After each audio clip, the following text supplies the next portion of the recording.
Paz, amados. Vamos estar falando hoje sobre a parábola do joio e do trigo. Em Mateus 13, 24, ele diz assim, Mateus 13, versículo 24. E ele lhe propôs outra parábola, dizendo, o reino dos céus é semelhante ao homem que semeia boa semente no seu campo. Mas, dormindo os homens, veio o seu inimigo e semeou o joio entre o trigo e retirou-se. E quando a erva cresceu e frutificou, apareceu também o joio. E chegando os servos ao pai de família disseram, Senhor, não semeaste boa semente em seu campo? Por que tem então o joio? E ele lhe disse, o inimigo é que tem feito isto. E os servos lhe disseram, queres, pois, que vamos arrancá-lo? Ele, porém, lhe disse, não, para que ao colher o joio, não arranqueis também com ele o trigo.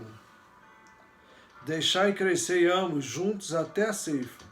E ao tempo da ceifa eu direi aos ceifeiros, agarre primeiro o joio e atem em molhos para o queimar, mas recolha o trigo em meu celeiro. Amai, amado, vamos estar orando. Pai, louvado é o teu nome, que o Senhor possa estar conosco em tempo todo, Deus, e que essa palavra venha crescer, frutificar em nossos corações e, ó Deus, fazer com que pensamos, venham pensar como está a nossa vida, Pai querido, para que no juízo final, na hora da colheita, nós possamos estar sendo, Pai, recolhido ao celeiro, recolhido para junto do Pai, ó Pai, não jogado ao fogo. Pai, te louvamos por tudo em nome de Jesus. Amém. Amados, isso é uma parábola que é bem conhecida, e nós vamos estar falando sobre ela um pouco hoje. Nessa palavra do joio e do trigo, Jesus comparou o reino dos céus à lavoura de um homem, como nós acabamos de ver. Este homem, ele semeou uma boa semente de trigo em sua lavoura. Mas durante o período de descanso, veio o adversário e semeou o joio no meio do trigo. Então, passando o tempo, esse trigo cresceu e frutificou, mas junto dele também apareceu o joio. Ao constatar que havia, como nós já lemos aqui, havia entre o trigo, joio, os servos do Senhor, os servos do dono do campo, né? Eles lhe interrogaram sobre o que eles deveriam fazer e por que da presença do joio, já que eles tinham plantado apenas trigo. O agricultor, ele respondeu aos seus servos que o inimigo havia feito aquilo.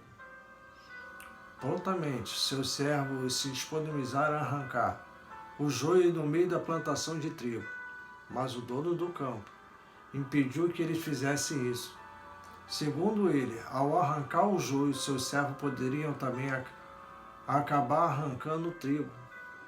Então ele ordenou que deixasse crescer o joio e o trigo juntos, até o dia da ceifa. Nesse dia, porém, os ceifeiros,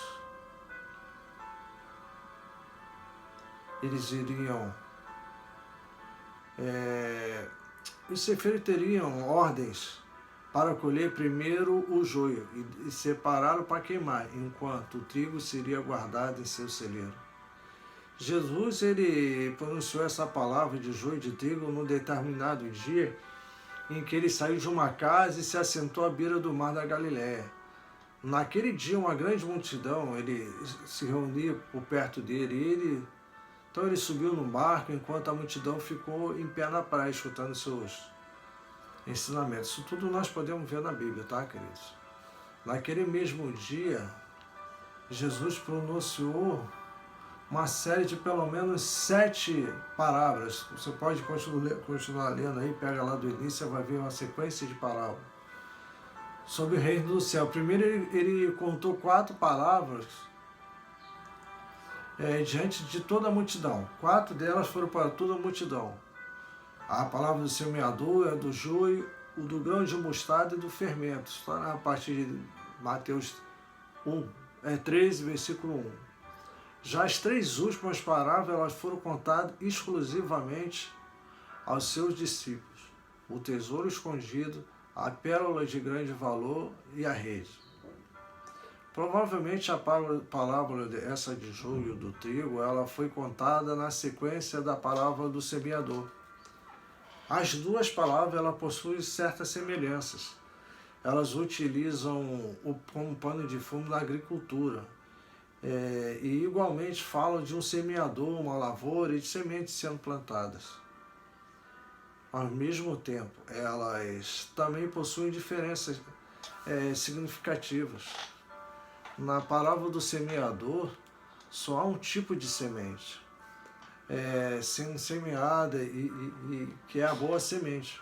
Por isso a mensagem da palavra enfatiza de uma forma que essa boa semente é recebida pelos diferentes tipos de solo. Além disso, o maligno aparece como aquele que arranca a semente semeada em determinado tipo de solo. Já na parábola do joio e do trigo, há 2 tipos de semente, a boa e a ruim. Então a ênfase é posta no semeador ruim.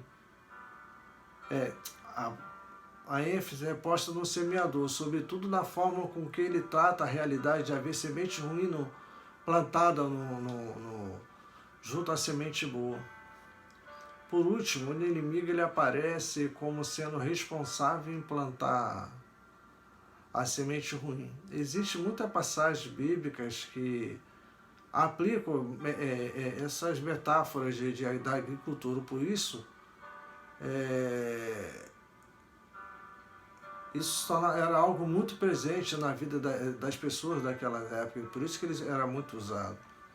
O próprio Jesus ele explicou a palavra de joio e de trigo aos seus discípulos, porque eles não tinham entendido essa palavra, e depois de Jesus ter despedido da multidão, eles pediram explicação porque eles não tinham entendido. Então Jesus explicou a palavra para eles, dizendo que o homem que semeia a boa semente é o Filho do Homem, ou seja, ele próprio.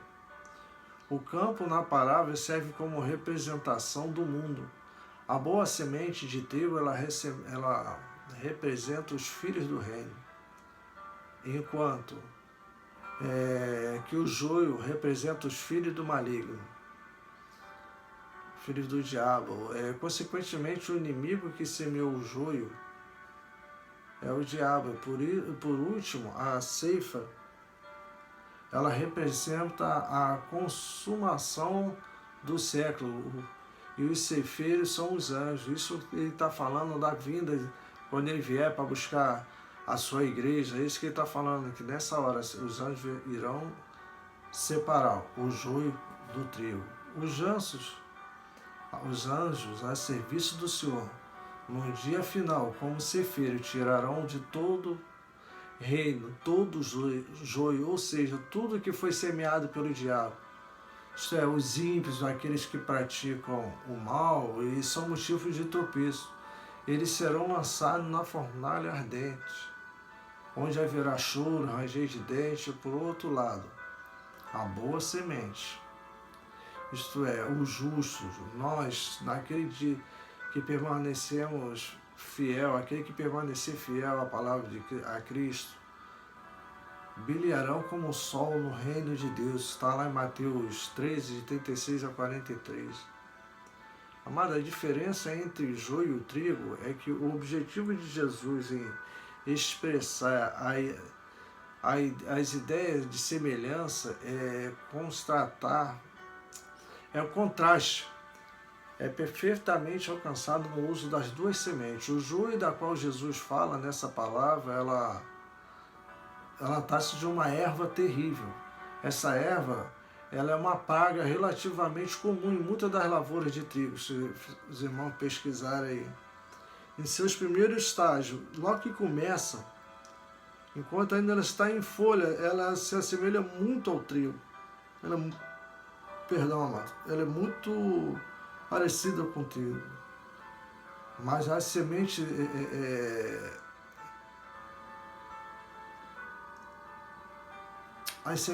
a semelhança, dela, ela param por aí. O joio pode ser hospedeiro de um fungo que ele produz toxina venenosa que pode causar efeitos gravíssimos se consumidos por animais ou seres humanos. Enquanto o trigo é base, como nós já conhecemos aí, trigo é a base de mais variados alimentos. O joio é uma erva daninha. Olha só a diferença. O trigo ele é base dos mais variados alimentos, enquanto o joio é uma erva daninha. Mas ao amadurecer, quando as espigas são formadas, a semelhança entre as duas sementes elas acabam. No dia da colheita, nenhum cefeiro comete o erro de colher joio em lugar de trigo. Essa palavra fala do caráter heterogêneo atual do reino de Deus, mas também ressalta a sua consumação futura. Assim como em uma lavoura, que enquanto as plantas crescem, ervas indesejadas também crescem junto. Quem é que não tem uma planta em casa aí, que não viu sobe aqueles matos, aquelas ervas daninhas que nós temos que estar tirando? Assim também acontecerá lá na frente. Como eu falei, assim como enquanto as plantas crescem, ervas indesejadas também crescem junto, assim também ocorre no reino. Mas no final, tanto a lavoura quanto o reino são submetidos a uma rigorosa limpeza. Isso ocorre no dia da ceifa. Nesse dia, os ceifeiros separam o resultado da boa semente da praga que cresceu no meio delas. Então, o significado da parábola do joio e do trigo aponta para a realidade da existência do mal entre o bem no reino. Em determinados estágios, o mal se alastra de uma forma tão sorrateira que é praticamente impossível diferenciá-lo. Mas o significado dessa palavra também revela a verdade de que no final o Filho do Homem cuidará através de seus anos, separar os bons do mal. Nesse dia os ímpios serão tirados do meio dos redimidos. Os filhos do maligno serão permanentemente distinguidos dos filhos de Deus e serão lançados num lugar de tormento eterno. Mas os fiéis entrarão na bem-aventurança eterna. Lembra? Bem-aventurados, uma outra palavra que eu estive falando há pouco tempo. Eles entrarão para todo sempre ao lado do Senhor. Eles não brotaram como uma erva daninha no campo, mas foram plantados pelas mãos do grande semeador. Eles são fruto da boa semente. A boa semente jamais resultará, queridos, em praga. Apesar de muitas vezes ter de dividir a lavoura com joio, o celeiro daquele que o plantou está reservado exclusivamente para recebê-los. Isso quer dizer, querido, o que eu quero dizer com isso é que naquele grande dia,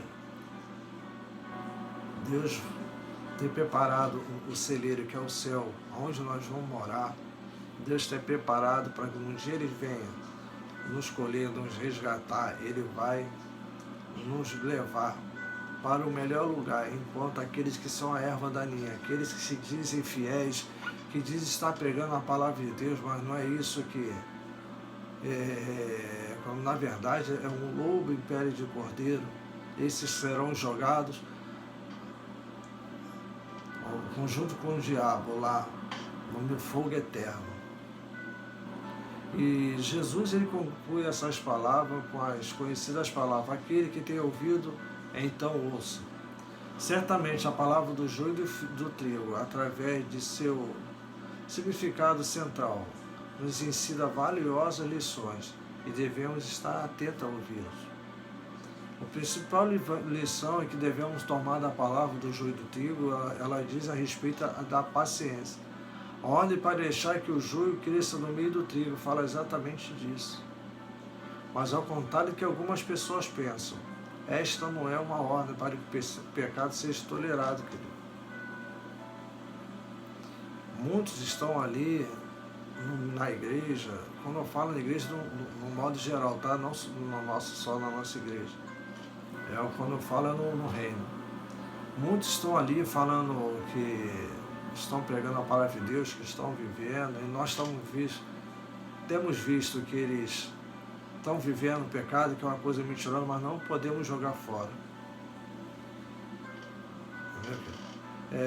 Satanás, ele se empenha em falsificar a mensagem do Evangelho. Quantas mensagens mentirosas nós temos visto por aí, quantas pessoas falando coisas que para agradar outros, falando que